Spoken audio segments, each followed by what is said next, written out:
Hello students, मैं Sandeep Singh welcome करता हूं आपका मैग्नेट ब्रेन्स हिंदी में, जहां पर मिलता है आपको free education from class 6 to 12th। मतलब यहां पे कुछ चैप्टर्स देखने के बाद आपको किसी भी तरीके का गोल्ड सब्सक्रिप्शन या प्रीमियम सब्सक्रिप्शन लेने की बिल्कुल भी जरूरत नहीं पड़ती, क्योंकि हम आपके लिए लेकर आते हैं क्वालिटी कंटेंट एक्सपीरियंस टीचर्स के साथ, वो भी फ्री ऑफ कॉस्ट।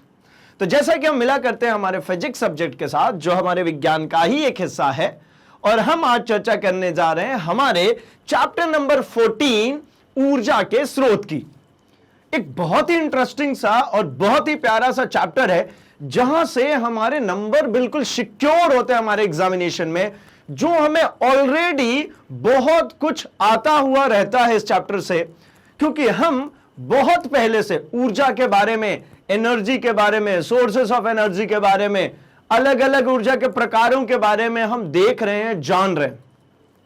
तो इंटरेस्टिंग इसीलिए हो जाता है क्योंकि बड़ा मजेदार सा लगता है कि हमारे आसपास जो परिघटनाएं होती आ रही थी अब से पहले, या जिसको हम as a fuel, as a ईंधन हम यूज कर रहे थे, उसमें अंदर उसके हो क्या रहा था, आखिर किस प्रकार से वो ईंधन के रूप में प्रयोग हो रही थी। अगर मैं एज अ ईंधन उसको यूज कर रहा था तो उसमें से मुझे ऊर्जा, कौन सी ऊर्जा प्राप्त हो रही थी, ये सब कुछ देखने को मिलता है इस चैप्टर में, इसलिए बड़ा ही मजेदार सा रहता है चैप्टर। तो चलिए देखते हैं जरा इसका एक परिचय कि इस चैप्टर के अंदर हमें क्या क्या पढ़ना है। एक बार जरा इसका पूरा ओवरव्यू मिल जाए हमें कि इस चैप्टर के अंदर कौन कौन से टॉपिक्स आने वाले हैं, और यह भी आपको पता चल जाएगा कि इन टॉपिक्स में से आपको कितने टॉपिक्स ऑलरेडी देखे हुए। आई थिंक मैक्सिमम टॉपिक आप जब देखेंगे तो आपको पता चलेगा कि आपने देखा हुआ है, लेकिन अब थोड़ा सा उसको डीपली अंडरस्टैंड करने की बारी है।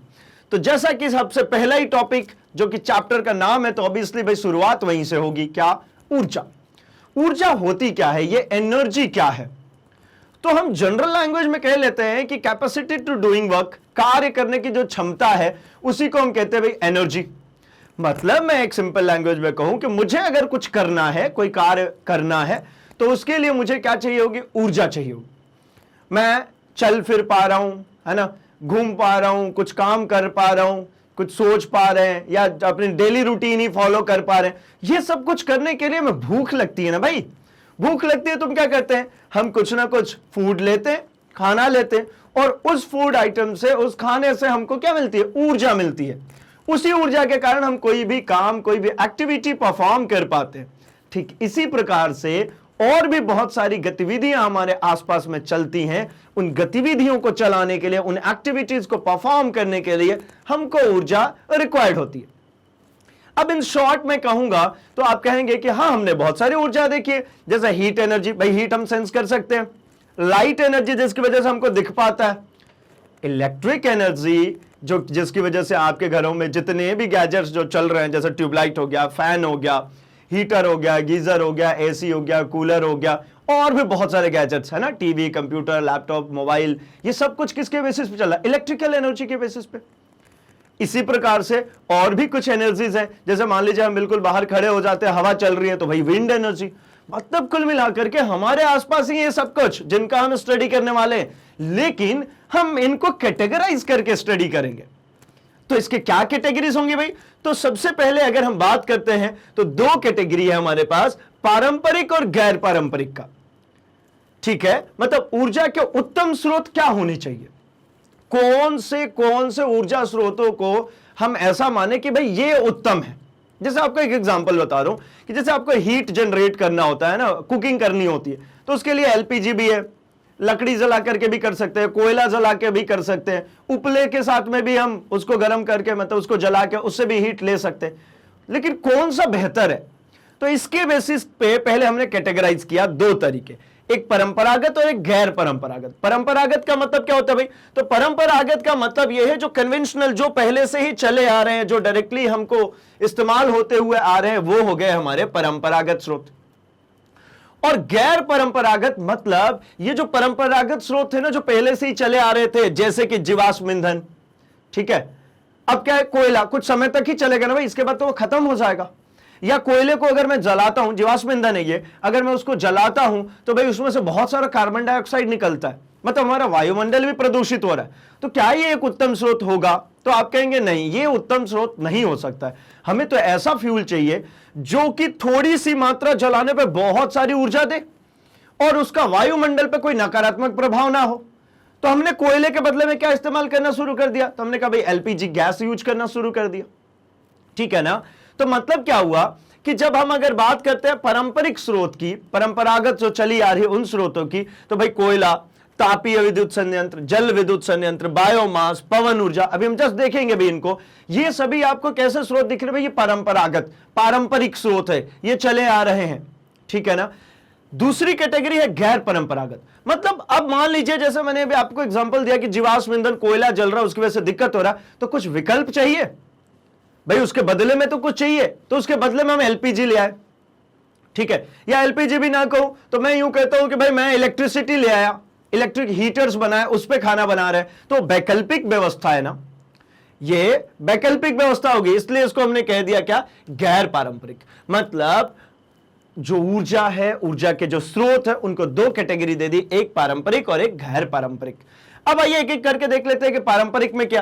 तो भाई जीवाश्म ईंधन, जीवाश्म ईंधन जैसा कि मैंने अभी समझाया, उसको मैं थोड़ा सा और इलाबोरेट करता हूं। जीव का जिसमें अंश हो, जीवाश्म लिखा है ना, जीवाश्म का मतलब क्या? वो जिसमें जीव का अंश हो। जीव का अंश मतलब हमने सुना है कि लाखों वर्षों पूर्व बहुत सारे पेड़ पौधे, बहुत सारे जानवर, जो कि जैसे कई बार को आपने देखा है लैंडस्लाइडिंग होती है, उसमें वो दब गए, भूकंप आता, अर्थक्वेक आता, उसके अंदर चले गए, पृथ्वी थोड़ी सी उसकी गैपिंग्स बन जाती, उसके अंदर भर गए। मतलब किसी कारणवश ये जो जीवित अवस्था में जो जैव प्राणी हैं या फिर पेड़ पौधे हैं, वो पृथ्वी सतह के नीचे बहुत सालों तक दबी रह गई। उसके दबे रहने के कारण वो परिवर्तित हो गए, ऑक्सीकृत होकर के, उनको ऑक्सीजन मिला नहीं एक्चुअली, तो वो परिवर्तित हो गए किसमें भाई? तो वो परिवर्तित हो गए हमारे कोयले में, पेट्रोलियम में, जिसको हम कहते हैं भाई जीवाश्म ईंधन, ठीक है।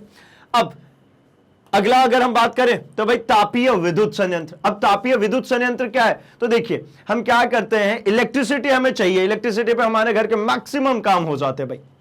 तो इलेक्ट्रिसिटी कैसे आएगी? तो इलेक्ट्रिसिटी जनरेट करने के लिए हमको टरबाइन चलाना होता है, ठीक है ना। क्या चलाएंगे हम? टरबाइन। टरबाइन मतलब आपको सिंपली समझाऊं, हमने विद्युत जनित्र पढ़ा, इलेक्ट्रिक जनरेटर हमने पढ़ा। जनरेटर में हमने क्या देखा था भाई? तो हमने जनरेटर में देखा था कि कोई ऐसा एलिमेंट हो जो कि हमारे कुंडली को घुमाए, अगर उसको घुमाता है तो वहां से विद्युत धारा मिलेगा। अब मुख्य पर्पस क्या है? जनरेटर तो है मेरे पास, घुमाने वाला कोई ऊर्जा चाहिए ना, तो उसको घुमाने के लिए हमने क्या किया? तो हमने उसके लिए तापीय विद्युत संयंत्र बनाया। तापीय विद्युत संयंत्र का मतलब हमने हीट दी, हीट से क्या किया भाई? तो स्टीम प्रोड्यूस किए। अब भाप को जब किसी ब्लेड पे दूंगा तो वो ब्लेड घूमेगी, आपको पता है भाई। अब वो ब्लेड घूमेगी तो उसको जनरेटर से जोड़ दूंगा, मुझे इलेक्ट्रिसिटी मिलने लगी। लेकिन यहां पे दिक्कत क्या? तापीय है ना, हीट उसको देना है ना, वो हीट कैसे दूंगा? तो मैं कहूंगा भाई जीवाश्म ईंधन, कोयला जला जला करके देंगे, ठीक है। कोयला जलेगा, उससे ये बनेगा। इसी प्रकार से आगे बात करते हैं जल विद्युत संयंत्र में। तो जल विद्युत संयंत्र से क्या मतलब? तो फिर से देखिए, विद्युत जब जब आएगा जनरेटर ही घुमाना है भाई, जनरेटर को ही चलाना है। तो यहां पे हीट प्रोड्यूस करके स्टीम से दे रहे थे, भाप से दे रहे थे। यहां पे किससे देंगे भाई? यहां पे पानी से देंगे। पानी से कैसे? तो हम बना देते हैं बांध, बांधों से गिरने देते हैं पानी। अब वो पानी जब बांधों से गिरेगा तो वो क्या करेगा? उस टरबाइन को रोटेट करेगा। उस रोटेशन को कहां ले जाएंगे हम? जनरेटर पे, इलेक्ट्रिसिटी मिल जाएगी। इसी प्रकार से अब अगर आगे बात करते हैं तो भाई बायोमास। बायोमास मतलब क्या?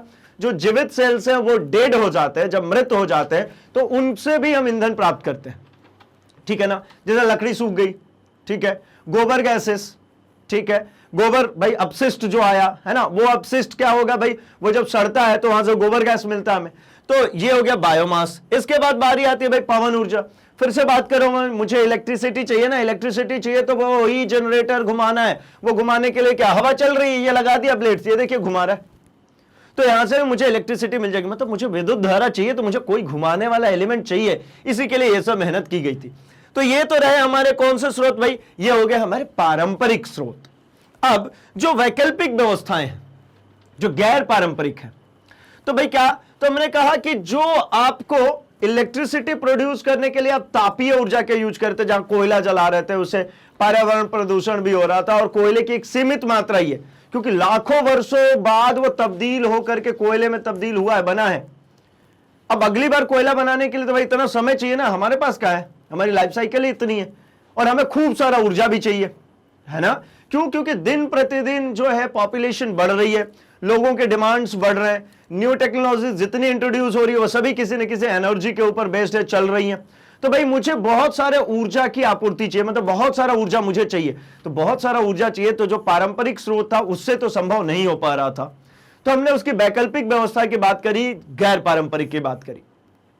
तो जो कि हमें बहुत सारा एनर्जी चाहिए, जैसे इलेक्ट्रिकल एनर्जी, तो मैंने तब्दील करा उसके लिए क्या, सौर ऊर्जा के ऊपर। तो सौर ऊर्जा क्या करेगा भाई, सोलार प्लेट से सनलाइट आएगा, वो सनलाइट से इलेक्ट्रिसिटी बनाता है। अब देखिए इसमें अगर आप देखेंगे तो यहां पे पर्यावरण प्रदूषण भी कम हो गया, ठीक है ना। यहां पर्यावरण का क्या प्रदूषण, कुछ बर्निंग नहीं हो रही ना, कुछ जल नहीं रहा ना। और सूर्य की जो ऊर्जा है, मतलब सूर्य से जो प्राप्त रोशनी है, वो तो अनंत समय के लिए भाई खत्म भी नहीं होने वाली, तो ये मेरे लिए थोड़ा हेल्पफुल हो गया, है ना। अगला भाई समुद्र से ऊर्जा। अब मुझे पता है समुद्र में ऊंची ऊंची लहरें उठती हैं, ज्वार भाटा आता है, तो भाई ये ऊंची लहरें, मुझे एक बात पता है कि जैसे ही कोई चीज ऊपर की तरफ जाएगी उसकी स्थितिज ऊर्जा बढ़ जाएगी, और जब उसको नीचे की तरफ आने दूंगा तो वही स्थितिज ऊर्जा गतिज ऊर्जा में तब्दील हो जाएगी। अब मैं इस गतिज ऊर्जा का प्रयोग कर लूं तो समुद्र से कैसे कैसे ऊर्जा प्रयोग कर लेते भाई। तो एक तो ये हो गया कि भाई ये ज्वार भाटा आता है, उसकी जो हाई टाइड्स और लो टाइड्स जब चल रहे होते हैं उसके बीच में मैं टरबाइन लगा दूं जहां से उसकी ब्लेड्स रोटेट हो जाए और मुझे मिल जाए इलेक्ट्रिसिटी।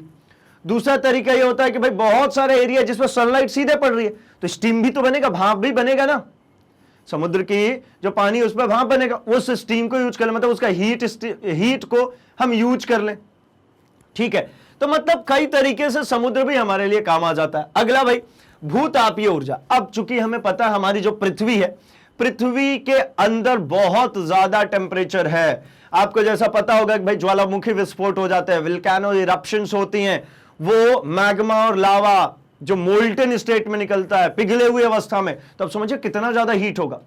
तो उस हीट को भी हम यूटिलाइज कर सकते हैं, ठीक है ना। बहुत सारे ऐसे कंट्रीज हैं जहां पे हम क्या कहते हैं, बोर करते हैं और वहां पे पानी डालते हैं, उससे स्टीम लेते हैं। अच्छा, ये सब किस प्रकार से होगा, अभी इसकी डिटेल स्टडीज चैप्टर के अंदर करने वाले हम लोग, ठीक है ना। इसके बाद आ जाता भाई नाभिकीय ऊर्जा, न्यूक्लियर एनर्जी। अब न्यूक्लियर एनर्जी को थोड़ा सा अलग से ले अगर, तो आपको पता है हिरोशिमा और नागासाकी भाई कितना बड़ा डिजास्टर किया था, तो आप उससे अंदाजा लगा सकते हैं कि बस इसके पास एनर्जी कितनी है। अगर इसको कंट्रोल्ड वे में एक प्रॉपर तरीके से मैं यूज करूंगा तो ये मेरे लिए वरदान भी तो हो सकती है ना, ठीक है। वहां मेरे लिए डिजास्टर थी, लेकिन मैं इसको कैलकुलेटेड वे में यूज करूंगा तो मेरे लिए वरदान है भाई। तो मतलब नाभिकीय ऊर्जा का भी प्रयोग किया जाता है कि मतलब वहां से हीट जनरेट करेंगे। जो विद्युत तापीय संयंत्र आपने अभी देखा था, जहां मैंने आपको सिखाया कि वहां पे हम यूज करते हैं क्या, जीवाश्मी ईंधन को, लेकिन वही हीट प्रोड्यूस करने के लिए जीवाश्मी ईंधन के बदले में क्या यूज कर लें, नाभिकीय ऊर्जा। इससे फिर स्टीम बनाए, मतलब पानी गर्म करेंगे, स्टीम बनाएंगे और उससे हम टरबाइन चला लेंगे, ठीक है ना। तो ये बहुत लंबे समय तक चलने वाली है, लेकिन बहुत खतरनाक भी है भाई, ठीक है ना। अब आगे थोड़ी सी बढ़ते हैं और इसी चैप्टर में अब हमारे पास कुछ जिम्मेदारियां भी तय हैं हमारे लिए। इसको हमें कतई नहीं भूलना चाहिए कि हम जब कभी ऊर्जा का या ऊर्जा के किसी संसाधन का प्रयोग कर रहे हैं तो कहीं ऐसा तो नहीं कर रहे कि हम इस एटमॉस्फेयर को उससे ज्यादा का नुकसान पहुंचा रहे, ठीक है ना। जैसे हमने कहा था ना, कोयला जला रहे उससे कार्बन डाइऑक्साइड बढ़ा रहे भाई, ठीक है, उससे राख भी बचेगी। तो मतलब ऐसा कुछ तो नहीं कर रहे जिससे कि हमारे वायुमंडल पे बहुत ज्यादा नुकसान हो रहा है। तो ये पर्यावरण विषय सरोकार में हम यही चीज देखेंगे कि हम किस किस तरीके से इस पर्यावरण में होने वाले इन ईंधन के प्रयोग के नुकसान को कम कर सकते, कौन कौन सी चीजें प्रयोग करें जिससे कि ये कम हो जाए। जैसे एग्जाम्पल के लिए हम क्या करें भाई, हम लकड़ी जो है उसको हम चारकोल में तब्दील कर लें, इसके बाद उसको जलाएं। तो आपने देखा होगा जब चारकोल में वो तब्दील हो जाता है तो उसमें सब धुआं कम आता है। एग्जाम्पल के लिए आपको बताओ, एक लकड़ी जलाइए, उसमें से धुआं खूब आएगा। लकड़ी को जलाइए, थोड़ी सी जल गई, उसमें पानी डाल दीजिए, आपको काला काला सा ब्लॉक्स मिल जाएगा लकड़ी का। अब उसको जब अगली बार जलाएंगे ना तो उसमें धुआं नहीं उत्पन्न होता। तो मतलब ऐसा करके हमने क्या किया, उससे निकलने वाले कार्बन डाइऑक्साइड की वैल्यू को सप्रेस कर दिया और उसमें से ऊर्जा, ईंधन ज्यादा प्राप्त कर पा रहे, ठीक है। विशेष प्रकार के चूल्हों का निर्माण किया जिससे कि भाई ये काम करा सके। मतलब कुल मिलाकर के कि हम पर्यावरण के प्रति कितने जिम्मेदार हैं, वो हमें किस प्रकार से हैंडल करना चाहिए, इसके बारे में भी हम देखेंगे। एंड एट लास्ट हम डिस्कस करेंगे इसके अंदर कि भाई ये जो हमारा जो एनर्जी सोर्स है वो कब तक बना रह सकता है। भाई लास्टिंग भी तो होनी चाहिए ना, कि पता चले हम यूज करें खत्म हो जाए कुछ सालों बाद। जैसे कोयले की बात करें तो मुश्किल से 250 सालों तक और कोयला चलेगा और ये खत्म हो जाएगा भाई, कोयला मिलेगा ही नहीं। तो ये बहुत ही गंभीर मुद्दा है। तो मतलब हम वैसी चीजों के बारे में अब कैटेगराइज करते हैं इस सोर्सेस ऑफ एनर्जी को, नवीकरणीय और अनवीकरणीय टाइप। नवीकरणीय मतलब जिसको बार बार प्रयोग कर सकते, खत्म ना हो। अनवीकरणीय एक बार प्रयोग किया और खत्म हो गया। जैसे कोयला ही है, एक बार जलाया खत्म ना भाई, अगली बार उसको जला पाएंगे क्या? नहीं, वो ऐश हो गया, उसके सारे कार्बन निकल गए, खत्म। लेकिन वही मैं सूर्य ऊर्जा की बात करूंगा तो आप कहेंगे नहीं, इसको तो मैं बार बार यूज कर सकता हूं, ये खत्म होने वाला नहीं है। बांध पे जो पानी बहता है उस पानी को बार बार इस्तेमाल कर सकते हैं। आप कहेंगे नहीं, एक बार बह गया नहीं कर सकते। मैं कहता हूं कर सकते हैं भाई, हमारा जल चक्र है ना, वो पानी समुद्र में जाएगा, बादल बनेगा, फिर बरसेगा, फिर वो पानी वो डैम्स के जरिए फिर से आएगा। तो मतलब इस प्रकार के एनर्जी सोर्सेस जिनको बार बार प्रयोग कर सकते हैं उसको कहते हैं हम नवीकरणीय स्रोत। और जिसको सिंगल टाइम यूज किया खत्म हो गया, जैसे पेट्रोल, डीजल, केरोसिन, एक बार जलाया खत्म, तो वो अनवीकरणीय स्रोत। मतलब कुल मिलाकर के इस चैप्टर में आपको समझ में आ चुका है कि हम बड़े ही मजेदार से टॉपिक पढ़ने वाले हैं। हम समझने वाले हैं कि हमारे लिए जो ईंधन जो इतना ज्यादा इंपॉर्टेंट है, ऊर्जा जो मेरे लिए इतना ज्यादा इंपॉर्टेंट है, उसके नए विकल्प क्या हो सकते हैं, कौन कौन सी चीजें जो पहले से प्रयोग में आ रही है, कौन कौन सी चीजें अभी आ रही हैं। और एक इंटरेस्टिंग सा क्वेश्चन इसमें छोड़ के जाऊंगा आपके लिए, आप भी सोच सकते हैं कि हमारे आगे आने वाले समय के लिए कौन सी ऐसी ऊर्जा स्रोत हो जो कि हमें लंबे समय तक ऊर्जा प्रदान करे और जिसका पर्यावरण पे कोई नुकसान भी ना हो। तो सोचिएगा जरूर। हम मिलेंगे अपने कंसेप्ट वीडियोज के साथ में, वहां पे हम इसकी चर्चा जरूर करेंगे भाई।